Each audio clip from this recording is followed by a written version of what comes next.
اللهم صل على سيدنا مولانا محمد وبارك وسلم صلاة وسلاما عليك يا رسول الله صلی اللہ تعالی علیہ وسلم۔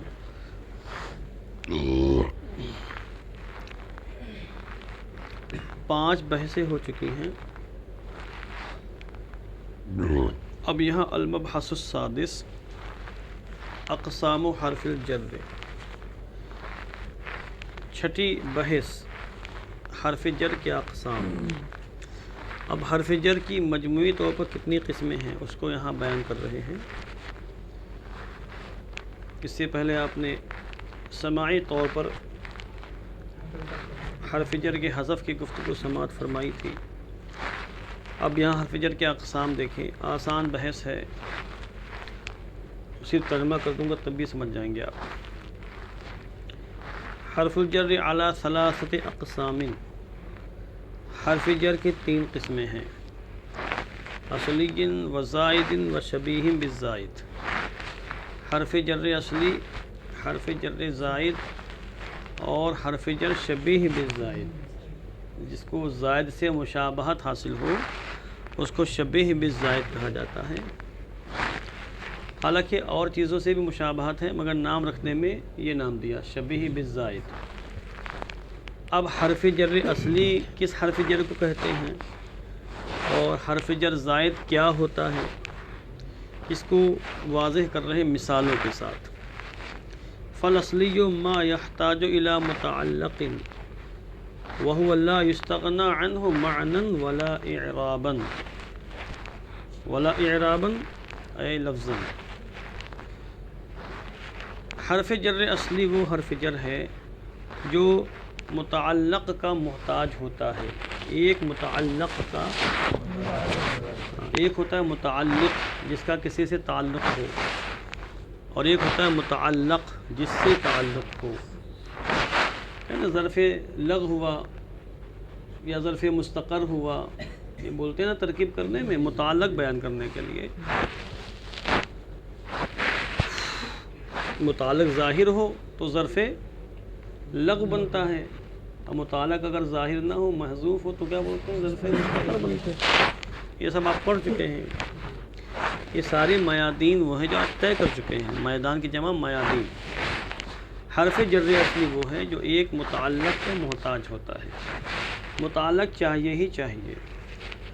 وَهُوَ لَا يُسْتَغْنَى عَنْهُ مَعْنًا وَلَا إِعْرَابًا، اور یہ حرف جر ایسا ہوتا ہے کہ نہ ہی معنوی لحاظ سے اس سے بے نیازی برتی جا سکتی ہے، نہ ہی اعراب کے لحاظ سے اس سے بے نیازی برتی جا سکتی ہے۔ یعنی معنن بھی اس کی حاجت ہوتی ہے اور اعراباً بھی اس کی حاجت ہوتی ہے۔ استغناء مصدر ہے، اور استغنا یستغنی کا معنی ہوتا ہے بے نیاز ہونا، ٹھیک نا۔ یہاں مجہول ہے لا یستغنا عنہ، اور عنہ میں جو ان کا مجرور ہے ضمیر مجرور ہو، اس کا مرجع الاصلیو ہے، الحرف الاصلیو۔ ایک شعر یاد آ رہا ہے کلام رضا سے پڑھتا ہوں، وہ جہنم میں گیا جو ان سے مستغنی ہوا، جو ان سے مستغنی ہوا، جو حضور سے مستغنی ہو گیا، بے نیاز ہو گیا اور حضور کا محتاج نہ رہا، یہ کہ مجھے کسی کی حاجت نہیں ہے، میں اللہ کو مانوں گا، میں توحید پرست ہوں، مجھے رسول کی حاجت نہیں، وہ جہنم میں گیا۔ ارے ہے خلیل اللہ کو حاجت رسول اللہ، تمہاری حیثیت ہی کیا ہے، لولو پنچو انسان حضرت ابراہیم خلیل اللہ جو اولو العزم پیغمبروں میں سے ہے، ان کو بھی رسول اللہ کی حاجت ہے، اور قیامت کے میدان میں وہ بھی اپنے احتیاج، اپنی محتاجی کو ظاہر فرمائیں گے۔ کیا شعر ہے، سبحان اللہ، بولو سبحان اللہ۔ ہمارے امام کا کیا کہنا ہے، ایسے ہی تھوڑی ان کو مانا جاتا ہے۔ وَهُوَ لَا يُسْتَغْنَى عَنْهُ مَعْنًا وَلَا إِعْرَابًا، اور یہ حرف جر اصلی وہ ہوتا ہے کہ معنن اور اعراباً اس سے بے نیازی نہیں برتی جا سکتی، یعنی دونوں لحاظ سے اس کی حاجت ہوتی ہے۔ تو اب اس تعریف میں دو چیزیں آ گئی، ایک تو حرف جر اصلی کے لیے متعلق ضروری ہے، ٹھیک نا، اس کا محتاج لے بیان کیا، اس کا محتاج لے کیا ہے؟ ایک ہوتا محتاج، ایک ہے محتاج لے. جیسے ہم محتاج اپنے وجود میں اپنے ماں باپ کے اس دنیا میں آنے کے لیے، تو ہم تو ہو گئے محتاج، اور ہمارے والدین کیا ہوئے؟ محتاج لے. علم کے لیے طلبہ اساتذہ کے محتاج ہوتے ہیں، تو اساتذہ محتاج لے، اور آپ کیا ہوئے؟ محتاج. محتاج کا وجود بعد میں ہوتا ہے، محتاج لے کا وجود پہلے ہوتا ہے. یہ ضابطہ ہے. آکسیجن کے لیے، آکسیجن ضروری ہے ہم سب کے وجود کے لیے، زندگی کے لیے، تو ہم بعد میں یہاں آئے ہیں، آکسیجن پہلے آیا ہے. ایسا نہیں کہ ہمارے آنے کے بعد جب سانسیں پھٹنے لگی تب آکسیجن اللہ نے بھیجا، پہلے انتظام کر رکھا تھا اللہ نے اپنے کرم سے. تو ایک چیز تو یہ ہے کہ حرف جر اصلی کا متعلق ہوتا ہے، اور دوسری چیز اس کی حیثیت بیان کی، حرف جر اصلی کی اس کی شان بیان کی ہے کہ لفظ کے اعتبار سے بھی اس کی حاجت ہے، اور معنی کے لحاظ سے بھی اس کی حاجت ہے، اعراب کے لحاظ سے بھی اس کی حاجت ہے، اور معنی کے لحاظ سے بھی اس کی حاجت ہے. یعنی اس سے استغنا ممکن نہیں، اس سے بے نیاز ہو جانا ممکن نہیں. لفظ کے لحاظ سے بھی اس سے استغنا ممکن نہیں، اور معنن بھی اس سے استغنا ممکن نہیں. جیسے کتبت بالقلم، اب آپ کو اردو زبان میں لے لیجئے، آپ کو کہنے میں نے قلم سے لکھا، کیا کہا؟ قلم سے لکھا. اب اس کو عربی میں کہنا ہے تو آپ کتبت قلمن نہیں کہہ سکتے، معنی ادا ہوگا ہی نہیں. اگر آپ کتبت قلمن حرف جر کے بغیر کہہ رہے ہیں تو معنی کیا ہوگا؟ میں نے قلم کو لکھا، قلم سے لکھا نہیں ہوگا. یعنی میں نے قلم لکھ دیا، قاف لام میم یوں کر کے، آپ میں نے قلم لکھا ہے، قلم سے مقصد کیا تھا؟ قلم سے لکھنا. یعنی آپ یہ کہنا چاہتے تھے کہ قلم کی مدد سے ہم نے لکھا ہے، تو برائے استعانہ لانی تھی آپ کو، آپ نہیں لائے. یہ سوچ کر حرف جری تو ہے، ہٹا دو اس کو، کھسکا تو کیا ہوگا؟ ارے کیا ہوگا؟ آفت آ جائے گی، آپ کا مفہوم مافی ضمیر ادا نہیں ہوگا. میں نے شروع میں پہلے ہی درس میں بتایا تھا کہ حروف کی بڑی اہمیت ہے کلام عرب میں. مافی ضمیر حروف کے بغیر صحیح طور پر ادا نہیں ہو سکتا. کہیں کہ ادا ہو سکتا ہے، ضرب زید بس ہو گیا، یہاں تو کوئی حرف جر نہیں. مگر اکثر مواقع ایسے آئیں گے کہ آپ حرف جر کے محتاج ہوں گے، تو کتب تو بالقلم کہنا ہوگا، بالقلم. اب یہاں جو با ہے یا ایسا حرف جر اصلی ہے کہ متعلق کا محتاج، اس کا متعلق کیا؟ کتب تو ہے، اور اس سے استغنا ممکن نہیں. لفظاً اور معنن دونوں لحاظ سے استغنا ممکن نہیں ہے، دونوں لحاظ سے اس کی ضرورت ہے. سمجھے آپ؟ لہذا با لانا ہی ہوگا آپ کو. با نہیں لاؤ گے تو اعراب غلط ہو جائے گا، معنی فاسد ہو جائے گا. اس کو با لا کے مجرور پڑھنا ہے قلم کو. سمجھے آپ؟ یہ کب ہو پائے گا؟ جب آپ با لائیں گے. والزائد ما لا، اب اس میں تقریر بھی ہو سکتی ہے، تقریر کرنے کی تو حاجت ہی نہیں ہے، کوئی میدان خطابت تو ہے نہیں کہ میں تقریر کروں، موٹی موٹی باتیں بتا دیتا ہوں. والزائد ما لا يحتاج الى متعلق ويستغنى عنه اعرابا لا معنى. حرف جر زائد وہ حرف ہے جو متعلق کا محتاج نہیں ہوتا، اور اس سے لفظی اعتبار سے استغنا ممکن ہے، مگر معنوی لحاظ سے استغنا ممکن نہیں ہے. لفظ میں ہٹا دے، نو پرابلم، کوئی مسئلہ نہیں ہے، مگر معنوی اعتبار سے اس سے استغنا ممکن نہیں. اگر تاکید کا معنی پیدا کرنا چاہتے تو سو لانا ہی ہوگا، ورنہ معنی وہ ادا نہیں ہو پائے گا جو معنی ادا کرنا چاہتے ہیں آپ. اس کی مثال دیکھیے گا. اچھا، لا معنن یعنی لا یستغنا عنہ معنن، یہ مطلب نکلے گا کہ معنن اس سے استغنا ممکن نہیں، اس سے بے نیازی نہیں برتی جا سکتی ہے. کیوں؟ لأنه انما جیء به لتوکید مضمون الکلام، کیونکہ اسے تو فقط مضمون کلام کی تاکید کے لیے لایا جاتا ہے. فقط کا ترجمہ ہم نے انما سے کیا ہے، یہ برائے حصر ہے، کیونکہ اسے تو مضمون کلام کی تاکید کے لیے ہی لایا جاتا ہے. مثال دیکھو آپ، ما جاءنا من احد، ہمارے پاس کوئی نہیں آیا، کوئی آیا ہی نہیں. ما جاءنا من احد کلام زور، کلام تاکید ہے، اور تاکید من سے پیدا ہوئی ہے. یہ تاکید پیدا کرنا ہو تو من کو لانا پڑے گا آپ کو، اس کے بغیر کام چلے گا نہیں. تو لہذا معنن اس سے استغنا ممکن نہیں، اس کی ضرورت ہے. لفظاً حاجت نے ہٹا دے من کو، کیا ہو جائے گا؟ ترکیب میں فرق پڑے گا؟ کوئی کلام فاسد ہو جائے گا کیا؟ اوپر کتبت بالقلم با کو ہٹا کے دیکھیں کلام کنڈم ہو جائے گا، فاسد ہو جائے گا، اور یہاں ہٹا کے دیکھیں من کو، کلام میں کوئی فساد نہیں، اعراب بدل جائے گا زیادہ سے زیادہ. من احدن ہے، من ہٹاؤ گے تو احدن ہو جائے گا. ما جانا احدن، کوئی میرے پاس نہیں آیا، تاکید ختم ہو جائے گی. تو معنی میں تو فساد لازم آ رہا ہے کہ تاکید کا معنی ختم ہو جائے گا جو آپ کا مقصد ہے، مگر ترکیب میں کوئی فساد لازم نہیں آئے گا، ترکیب درست ہے، کلام صحیح ہے. تو اب دیکھیں میں دو ترجمہ کر رہا ہوں. ما جانا احدن، ہمارے پاس کوئی نہیں آیا، صحیح ہے، تاکید اس میں نہیں ہے. ما جانا من احدن، ہمارے پاس کوئی نہیں آیا.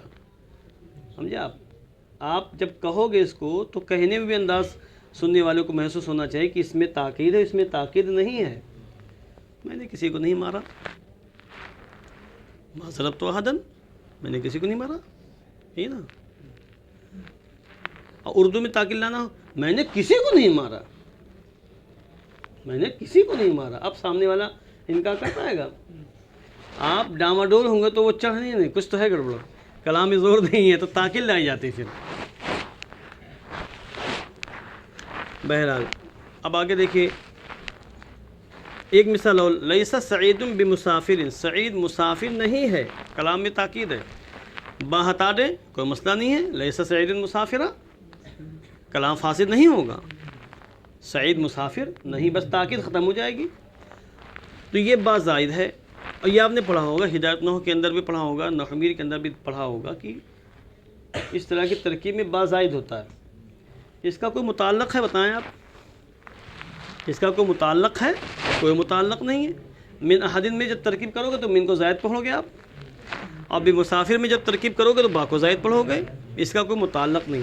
تو متعلق ہمیشہ اسی حرف جر کا ہوتا ہے ملک ویس جو حرف جر زائد نہ ہو، اصلی ہو. کیا ہو؟ اصلی ہو. والشبیہ بالزائد، اور شبیہ بالزائد کسے کہتے ہیں؟ اس کو بھی سماعت فرما لیجئے. کہتے ہیں ما لا یحتاج الی متعلق، جو محتاج متعلق نہ ہو، جو کسی متعلق کا محتاج نہ ہو.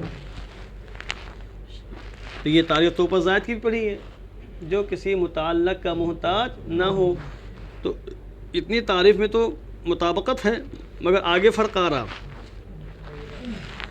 غیر انہ لا يمكن الاستغناء عنہ لفظا ولا معنی، مگر یہ کہ اس سے استغناء ممکن نہیں ہوتا، نہ ہی لفظا نہ ہی معنی، دونوں ہی اعتبار سے اس کی ضرورت اور حاجت ہوتی ہے. اگرچہ متعلق کا محتاج نہیں، مگر لفظاً اور معنی دونوں لحاظ سے اس کی حاجت ہوتی ہے.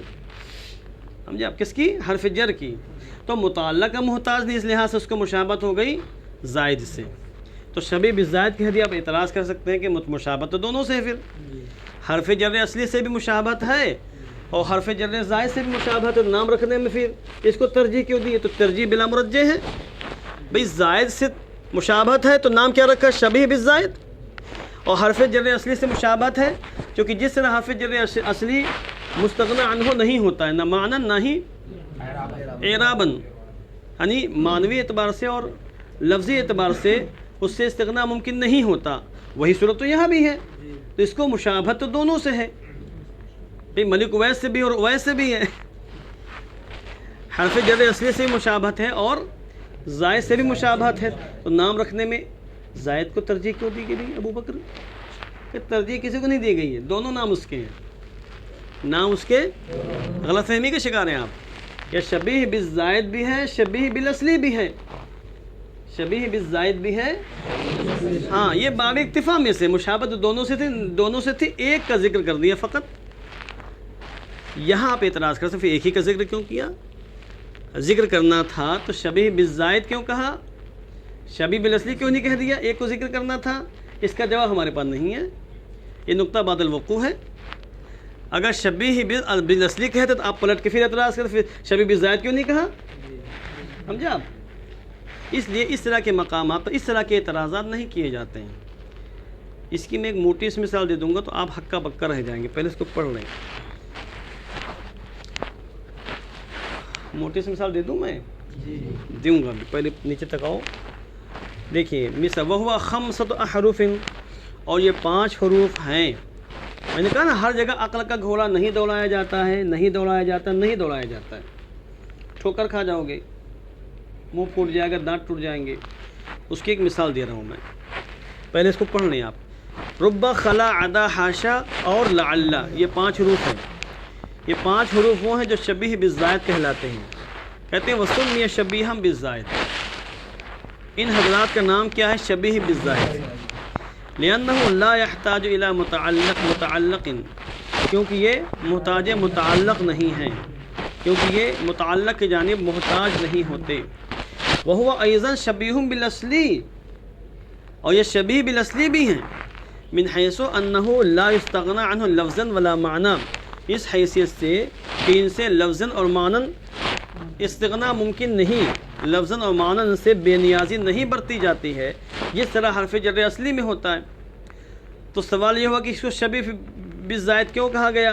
کہتے ہیں والقول بالزائد ہوا من باب الاکتفاء، اور قول بالزائد، شبیہ بالزائد کہنے کا جو معاملہ ہے، شبیہ بالزائد کہنا، یہ باب اکتفاء میں سے ہے. 2 چیزوں سے مشابہت تھی تو ایک پر اکتفا کر دیا گیا، تو آپ کیا اعتراض کرو گے؟ پھر اگر ایک ہی پر اکتفا کرنا تھا تو اوریجنل کون ہے، طاقتور کون ہے؟ حرف جر اصلی ہے، تو شبیہ بالاصلی کہنا چاہیے. کہتے یہ اعتراض بنتا ہی نہیں ہے، کیونکہ جب 2 چیزوں سے کسی چیز کی مشابہت ہو رہی ہے تو نام رکھنے والا کسی ایک کا اعتبار کر کے نام رکھ سکتا ہے. اب وہاں کوئی سامنے والا نہیں کہہ سکتا ہے کہ نہیں اس سے مشابہت تھی تو وہ ادھر منسوب کیوں نہیں کیا گیا. پھر ہم جواب یہ دیں گے کہ اگر شبیہ بالاصلی کہہ دیا جاتا تو تم ہی اعتراض کرتے کہ شبیہ بالزائد کیوں نہیں کہا گیا. سمجھا آپ؟ آج شبیہ بالزائد کہنے پہ اعتراض ہے، تو اگر اس کا نام شبیہ بالاصلی ہوتا کتاب میں تو تم ہی اعتراض کرتے کہ شبیہ بالزائد کیوں نہیں نام رکھا گیا.